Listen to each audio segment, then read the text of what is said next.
So we are just about ready to take the recursion work that we've been doing and actually put it into some kind of finalizing form. So we're going to be turning that product that you've been working on for these chapters into a poem.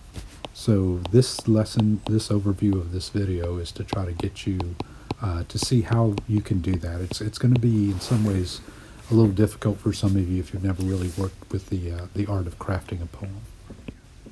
So I'm going to start with the recursion that I've done on the first letter, which, if you remember the first letter, it runs for some 6 paragraphs, 8 paragraphs maybe. And then we did the process of choosing a sentence within the paragraph and then scaling it down. So basically we were deconstructing the entire chapter into a minimal amount of words. And so what I was left with would have been these compounds. Evil forebodings satiate my curiosity, passionate, not educated. 6 past years, glory preferred to wealth, ambition to life. Never fail, farewell. So what I did is there was a little bit of movement, and it's not quite a poem yet. It's a very bare bones one. So now we've deconstructed it, and so the process is going to be reconstructing, modifying, and choosing your words and placements carefully, maybe even making some additions. So to go through this process, what I did is I took a look at the chapter again and what was going on. And it seems to me what's missing in my version of it right here is that this first letter is a letter to Captain Walton's sister, Margaret Seville. And she seems to be absent, and I wanted to find a way to bring her back into the poem, because this is a letter that he's writing to a concerned sister who's had some bad vibes about Walton making this journey. So I want to capture that, and my first revision of this original text is going to be to add some language to it to kind of introduce Margaret Seville. So this will be my first revision. I'll probably go through 3, maybe even 4 of these before I'm finished. So I turn evil forebodings to evil forebodings saturate your night. So now I've identified a second person in this narrative poem. Satiate my curiosity. What can satiate my curiosity? So I turn that into a question, almost like he's having a conversation with this person. But I chose the word saturate because I like the word satiate. And those are 2 close-sounding words, but very different. I, more passionate than educated, have wandered and passed these 6 endless years. Fame above wealth, ambition above life. To fail is to never see you again, and so I urge you to sleep and fare well. So I've done a couple of things. I've made this much more narrative than it was in this original poem, where it was just stripped almost too bare. And I've kept kind of this letter ongoing story going on there. And I've changed a little bit of the wording. I've moved some things around. Even the word farewell that he uses to close, I divided it into 2 words, urging her to farewell, to have a good life without him.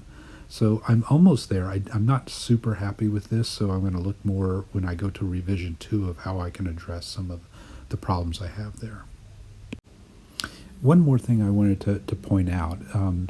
I wanted to create a rhythm in my poem that's lacking in here, because there's a definite rhythm that's happening inside Shelley's novel. And so I chose, and this is something that most of you are very new to, but it's a very natural rhythm. I chose to use something that's known as iambic pentameter. And you don't have to understand what that is at this point, like what the language means, because there's several different ones. But basically, it's about 10 syllable sounds, 10 beats per line. So I wanted to kind of keep my line length to have relatively the same number of syllables for each one. And that's what I've tried to preserve inside the poem. And so if you go in and count syllables, you'll notice there are 10, 10, 10, 10, and so forth. So the rhythm is there. I've decided not to use any kind of rhyme scheme, which can also help with creating a rhythm, because it's not, that seems wrong in this revision of Mary Shelley. So what I've done is I've taken that, but I'm still not super satisfied. And I dropped a copy of the notes I made as I was working this. And I noted that I like the new rhythm, but still I'm not happy with the connection between Walton and his sister Margaret Seville. I'm going to try to some inserted lines of shorter lengths. They sell in 7 syllables or less. And then what I did is I made myself a note, and you'll notice what I've also done is I've taken my original, which is here, here, here, and here. I put it in a darker font, but then I made these shorter lines in between because I wanted to include Margaret Seville as part of this conversation, and what she was feeling, her emotions, and what was going on for her. So my second revision is actually going to be lengthening this, almost doubling the size of it, but it's almost like it's a back and forth, because I don't want you, a reader, to forget that he's writing a letter to his sister. She's the receiving end of that letter. Evil forebodings saturate your nights, made sleepless by my silence. I, more passionate than educated, traveling in unseen lands, have wandered and passed for 6 endless years, withholding from you the truth. So notice what I've done here is I've created these lines from 10 syllables to 7, 10, 7, 10, 7, 10, 7, 10, 7. Okay? And each time I'm getting back to that give and take between sister. And more I want him to reflect, since he is like the twin or the doppelganger for Victor. We know part of Victor's problem is that he dismisses it. He becomes so absorbed in himself that he sometimes forgets the pain he's causing his family. So I've typed out what I wrote and made a couple of additions just as I was changing. I paid particular attention to what I've added here. Evil forebodings saturate your nights, made sleepless by my silence. I'm more passionate than educated. Ignite these notes as I write. I like this idea that Walton will never deliver these notes to his sister. He's simply writing to get rid of his guilt, but as he writes, he burns them. Wandering and passing these 6 long years, withholding even from you that which I truthfully seek.